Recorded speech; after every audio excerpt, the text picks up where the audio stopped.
Vidhet gjatë natës një dyqan bulmeti në një nga zonat kryesore në lagje numër 3. Dyqani bulmetit të shapur me forcë gjatë natës dhe hajdutët kanë arritur të marrin të gjithë mallin brenda tij duke shkaktuar një dëm prej më shumë se 2 milion lekë.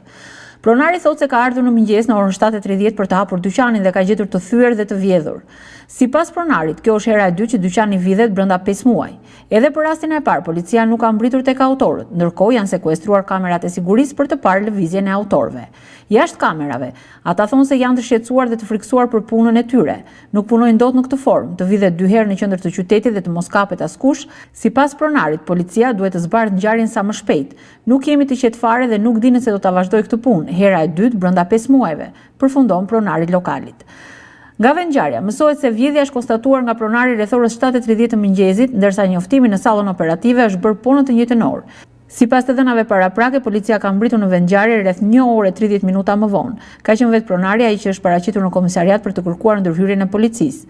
Ndërkohë, autorët dyshohet se kanë marrë edhe kamerat e sigurisë të biznesit duke e dëmtuar atë. Hetuesit kanë sekuestruar dhe po verifikojnë pamjet filmike të kamerave të bizneseve përreth me shpresën për të identifikuar autorët e vjedhjes.